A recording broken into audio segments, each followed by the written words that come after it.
What's up, everybody? Reed Wallach from BetSided here, joined by Michelle Waterson, the karate hottie, 18-9 career MMA record. Pumped to be joined here, talk about her upcoming fight against Amanda Lemos, share a little bit about the training camp. But I want to start just before you did have another fight against Amanda Lemos.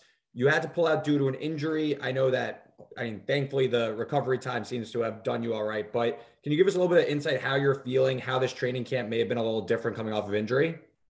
I think just being a professional athlete, injury is kind of part of the stick. You kind of have to deal with injuries regardless of what's going on. And some injuries are easier to overcome than others. This injury, we don't go into details about it, obviously, because I'm still fighting and competing. And, our opponents are always trying to, figure out one thing that they can always get ahead of them. So, but what I will say is it was just something that it needed to be addressed. If I didn't, it's because I was being, a stubborn fighter, which all of us are at times as athletes. We push through the pain, or we can handle it, do this and that. And sometimes in the long term, it ends up hurting us. And I think it was important for me to be a smart professional athlete and to take my health seriously so that I can have a longer life in this career of mine. Yeah, long career already, 27 career fights. And now I want to talk about this fight happening in my backyard, Elmont, New York, next weekend, co-main event. And I want to talk about your opponent, Amanda Lemos, who, known for her finishing ability, you are one of the most durable fighters on the women's MMA circuit. How do you plan on training for a fight against maybe more of a power striker versus maybe someone with more grappling technique, someone who's looking more of a grinding fight? And maybe fill us in on a little bit with your partnership with BODYARMOR and how they help you train for someone like Lemos coming up next week. Well, I'm in the best shape of my life, honestly. And I think that taking the time off to recover did me some good. It made me take a step back, look at the drawing board and see what I was doing differently and making sure I take care of my body. We train 3-4 times a day. And sometimes as athletes, we just forget about the nutritional side of it. And, having BODYARMOR in my back pocket, them being in my corner since 2017, we talk about how important hydration is, how it kind of just like fuels your body. And, drinking a gallon of BODYARMOR water a day after each one of my sessions, making sure that I'm getting my electrolytes in, it's all natural. So, for me, it's like nothing but the best for my body. When it comes to fighting, finishers, when I fought Paige Van Zandt, she had just come off knocking out Beck Rawlings with that spinning high kick. When I fought Rodriguez, she had just come off knocking out one of her opponents. All these, the list goes on and on. Angela Hill likes to sit down and bang and throw. Joanna is, was the longest reigning champ. Rose, I can knock off these names of girls that I fought. And so to me, yes, this is her strengths. And I know how to deal with her strengths. And I feel like my strengths will just trump hers. Mm-hmm. Yeah.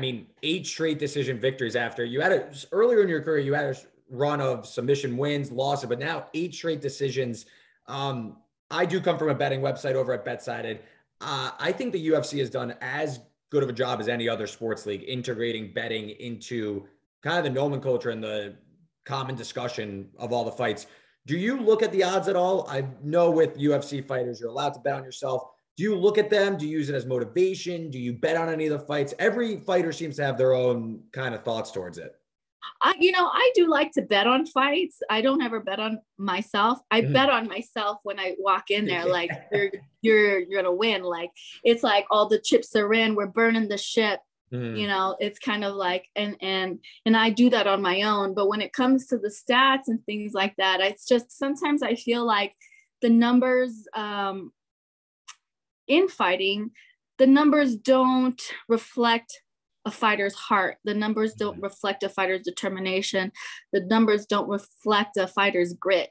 you know? And so, you know, since I've been fighting for the UFC, I've been fighting nothing but top 10 killers, Yeah. you know? And sometimes like in the rankings and stuff like that, those stats can get lost.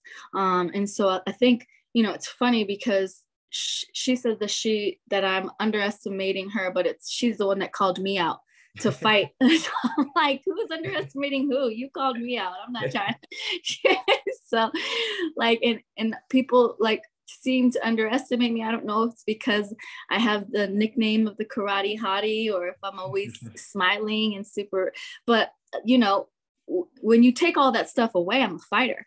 You know, you put me inside the octagon, I'm gonna bite down on my mouthpiece and we're gonna throw, you know. And anybody that's been in the octagon with me will say the same thing. Yeah, you went through your list of, you know, the resume of fighters you've went against. Is there one fight though that sticks out as kind of your favorite fight, whether it's from a, you know, you just had a lot of fun in the ring, whether it was your biggest win, whatever it is, but is there one fight that sticks out amongst the rest with this littered list? I have your whole resume up right here. Is there one fight that sticks out?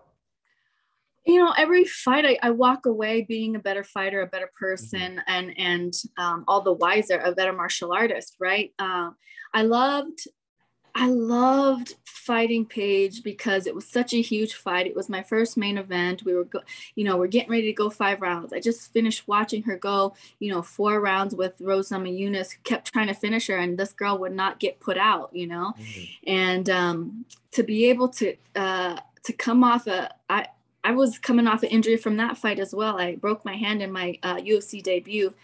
And then after I broke my hand, I broke it 3 more times. So it was just kind of like, geez, like, does God not want me to fight? And then he gave me Paige, So it was just kind of, for me, like a moral victory to like have to deal with all of those adversities.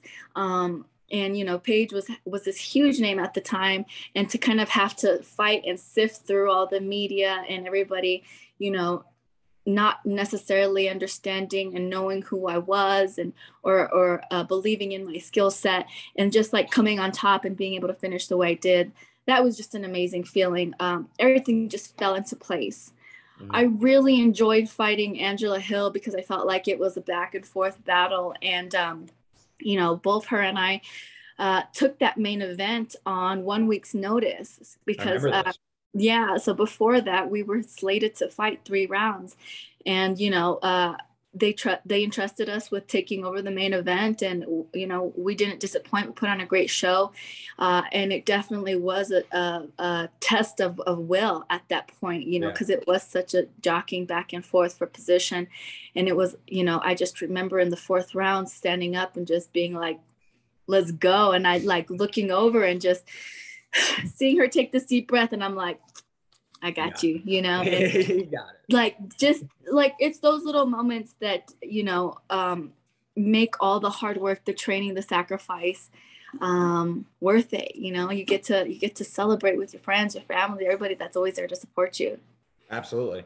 And so final question, what's going down next Saturday? How are we winning this fight? How are we taking this home? How are you being Amanda Lemos and kind of jumpstarting what could be a run to the belt here with the division up in flux? How's it going down?